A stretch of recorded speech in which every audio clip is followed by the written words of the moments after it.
Hello everyone, कैसे हो आप सभी।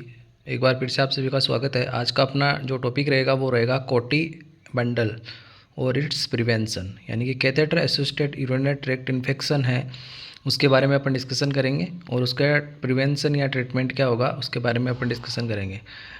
कोटी क्या होता है? It is a infection that occur due to urinary catheterization in the urinary tract, यानी कि जो यूरिनरी कैथेटराइजेशन है उसके द्वारा होने वाला ये यूरिनरी ट्रैक्ट इन्फेक्शन है, जिसको अपन कोटी मंडल के नाम से जानते हैं। In this usually bacteria enter urinary tract. इसके अंदर क्या होता है कि जो बैक्टीरिया जर्म्स है वो है यूरिनरी ट्रैक्ट के अंदर इंटर करते हैं बाय यूरिनरी कैथेटर के द्वारा, lead to infection that affect the part of urinary tract including kidney, ureter, bladder और यूरिथ्रा। यानी कि जो बैक्टीरिया वायरस है वो अपने जो यूरिनरी ट्रैक्ट है उसके अंदर यूरिनरी कैथेटर के द्वारा इंटर करते हैं, जो कि वो यूरिनरी ट्रैक्ट है उसके अंदर इन्फेक्शन कोज करते हैं। इसके अंदर वो इन्फेक्शन है वो यूरिनरी ट्रैक्ट के अंदर किडनी में भी हो सकता है, यूरेटर में भी हो सकता है, ब्लैडर में भी हो सकता है और यूरिथ्रा में भी हो सकता है।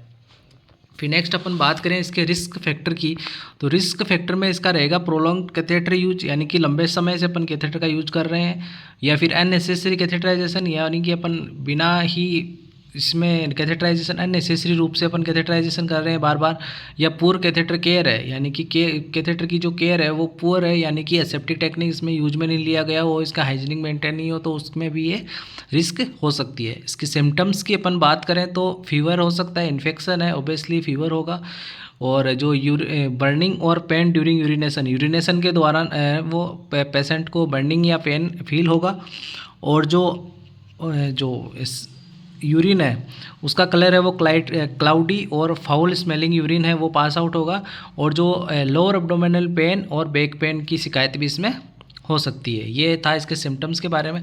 अब अपन बात करते हैं इसके प्रिवेंशन में, तो इसके प्रिवेंशन में ABCDE जो है में यूज में लिए जाते हैं, जो कि बंडल जो है bladder bundles for prevention of कोटिक, यानी कि ABCD मेनोमिक्स के रूप में इसको यूज में लिया जाता है। इसमें ए का मतलब हो गया adherence to general infection control प्रिवेंस, यानी कि जो जनरल का जो इन्फेक्शन कंट्रोल के जो प्रिंसिपल्स है उनके साथ जुड़े रहना, जैसे कि हैंड हाइजीन करना। Hand hygiene most important factor है इन्फेक्शन को प्रिवेंट करने का, तो हैंड हाइजीन करना, असेप्टिक टेक्निक यूज में लेना कैथेटर के इंसर्ट करने के लिए, और प्रॉपर फोलिस कैथेटर का केयर करना, उसको ये क्या है इसका प्रिवेंशन का रूप है। तो सेकंड बात करते हैं बी में, तो bladder ultrasound use protocol in place to avoid unnecessary catheterization, यानी कि अगर जैसे कि मान लो कि किसी के अंदर रुकावट है, टॉयलेट नहीं आ रहे हैं, तो उसका अपन ब्लैडर का अल्ट्रासाउंड करके पता लगा सकते हैं कि किसी प्रकार का कोई ऑब्स्ट्रक्शन है कि क्या हो रखा है।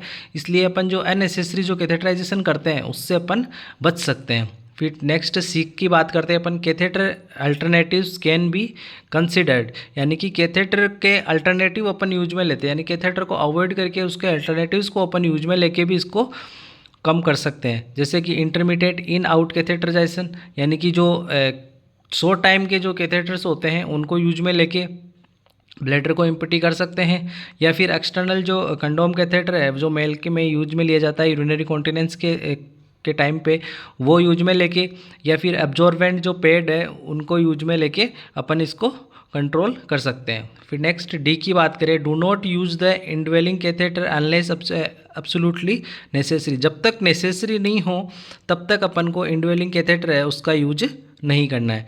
फिर नेक्स्ट है early removal of the catheter, यानी कि कैथेटर को अर्ली रिमूव करना जिससे कि इन्फेक्शन के चांस कम हो। तो ये सारी चीज़ जो थे वो कोटी को प्रिवेंट करने के थे, और जो कोटी बंडल्स जो होते हैं उनको प्रिवेंशन के लिए थे। तो ये इंपॉर्टेंट टॉपिक है, इसको आप अच्छे से लर्न करना। अगर चैनल को सब्सक्राइब नहीं किया है तो ज़रूर सब्सक्राइब करना, ऐसे इंपॉर्टेंट टॉपिक्स मैं आपके लिए रोज़ लेकर आऊँगा। Thank you.